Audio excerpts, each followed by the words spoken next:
भारत को घेरने के लिए चीन द्वारा बनाई गई स्ट्रिंग ऑफ पर्ल्स नीति क्या है और चीन को घेरने के लिए उससे बेहतर भारत द्वारा बनाई गई नेकलेस ऑफ डायमंड स्ट्रेटजी क्या है।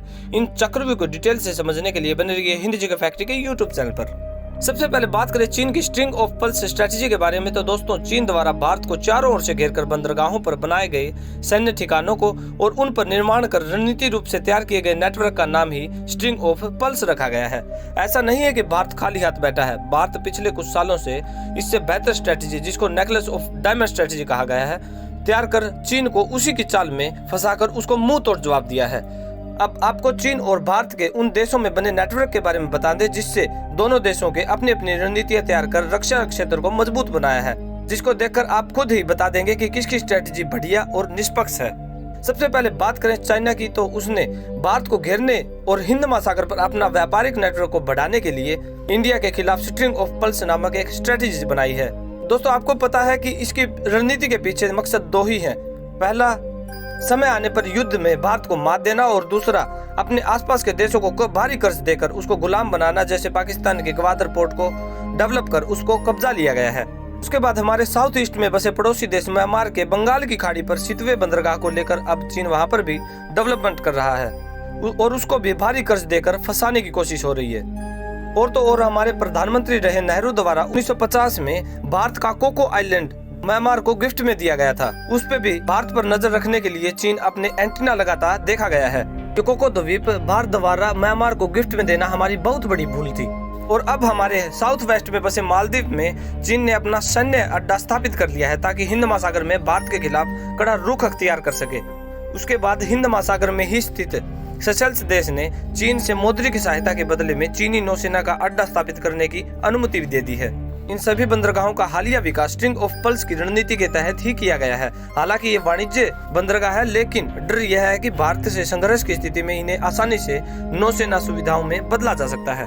चीन की रणनीति रही है कि जो कर्जा नहीं चुकाता है उसका पोर्ट 99 साल के लिए लीज पर चीन के द्वारा हड़प लिया जाता है, जिससे इन देशों में बुरी स्थिति को देखकर अन्य देश चीन से किनारा कर भारत की ओर रुख अपना रहे हैं। अब बात करें हमारे भारत देश की, तो इंडिया ने दुनिया के सबसे बेहतरीन और युद्ध की स्थिति में चीन को मुंह तोड़ जवाब देने और व्यापारिक दृष्टि से साझेदारी स्थापित करने की स्ट्रेटजी तैयार कर इसका नाम नेकलेस ऑफ डायमंड रखा है। एक बेहतरीन चक्रव्यूह तैयार किया है।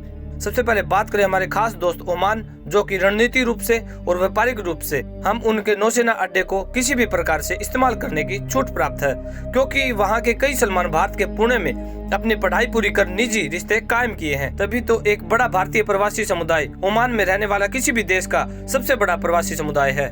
भारत ने भी चीन और पाकिस्तान के चारों तरफ जिन देशों में अपने पोर्ट, नौसेना अड्डे और व्यापारिक केंद्र स्थापित किए हैं, उनमें सबसे पहले बात करें पाकिस्तान के पड़ोसी देश ईरान की। ईरान में भारत चाहबार बंदरगाह विकसित कर रहा है, जो कि मध्य एशियाई देशों को एक नया भूमि समुद्री मार्ग प्रदान करेगा। इसके जरिए पाकिस्तान से बाईपास होकर भारत दूसरे देशों तक अपनी पहुंच बढ़ा पाएगा, जिससे भारत के एक्सपोर्ट को बढ़ावा मिलेगा। तभी तो 2022 में गणतंत्र दिवस पर तुर्कमेनिस्तान, उज्बेकिस्तान, किर्गिस्तान, कजाकिस्तान और ताजिकिस्तान को भारत ने आमंत्रित किया था। बात करें सिंगापुर की, तो भारत ने सिंगापुर के चांगी नेवल बेस तक पहुंचने के लिए एक समझौते पर हस्ताक्षर किए हैं, जो कि रणनीतिक रूप से मलक्का जल डमरू मध्य के करीब से गुजरेगा। उसके बाद हमारे पड़ोसी देश, दुनिया का सबसे बड़ा मुस्लिम कंट्री कहे जाने वाले इंडोनेशिया, जिसमें भारत सबांग बंदरगाह को, जो कि एक गहरे समुद्र में है, उसका निर्माण कर रहा है। यह रणनीतिक रूप से महत्वपूर्ण भी है, क्योंकि यह मलक्का जल डमरू मध्य और भारत के अंडमान और निकोबार द्वीप समूह के करीब है। इसके बाद चीन और भारत की सीमा में लगे देश म्यांमार में ही भारत सितवे बंदरगाह को 2016 से ही एक गहरे पानी के बंदरगाह के रूप में निर्माण कर रहा है और भारत ने एक चौंकाने वाला रोड मैप तैयार कर पूर्वी देशों को जोड़ने के लिए म्यांमार के सितवे बंदरगाह से होकर थाईलैंड, लाओस, कंबोडिया और वियतनाम तक जाने वाला रोड मैप तैयार कर कार्य शुरू कर दिया है। और हमारे पूर्वोत्तर राज्यों को जोड़ने के लिए बांग्लादेश के अंदर से एक रोड और ट्रेन रूट का निर्माण किया गया है, ताकि युद्ध के समय पूर्वी देशों तक हमारी पहुंच बनी रहे। और आपको बता दें कि भारत बांग्लादेश के मोंगला बंदरगाह को विकसित करने के लिए बांग्लादेश की सहायता कर रहा है और हम युद्ध के समय बांग्लादेश के चटगांव बंदरगाह का भी इस्तेमाल कर सकते हैं।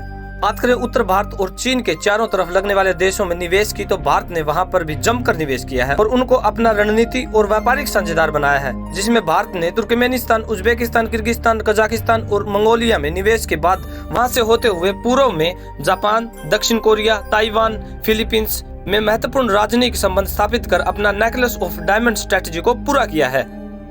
जिससे चीन बौखला गया है और इस स्ट्रेटजी से ध्यान हटाने के लिए अरुणाचल प्रदेश व लद्दाख में पाकिस्तान की तरह घुसपैठ कर ध्यान भटका रहा है। और आपको बता दें कि 1996-97 में रूस की सहायता से ताजिकिस्तान के फारकोर में इंडिया ने अपना एयरबेस स्थापित किया था। यह ताजिकिस्तान में ही भारत का दूसरा अहम एयरबेस है। भारत ने यहाँ पर मैत्री नाम से मिलिट्री हॉस्पिटल भी एक स्थापित किया है।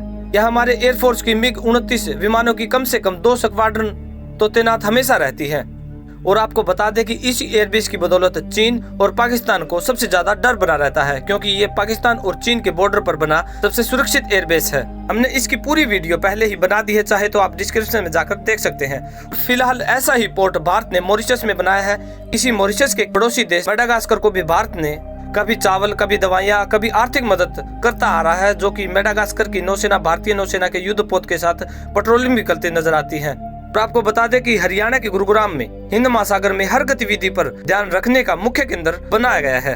अगर आपको जानकारी अच्छी लगी हो तो सब्सक्राइब और लाइक करना मत भूलिएगा। थैंक्स दोस्तों, थैंक्स फॉर वॉचिंग वीडियो।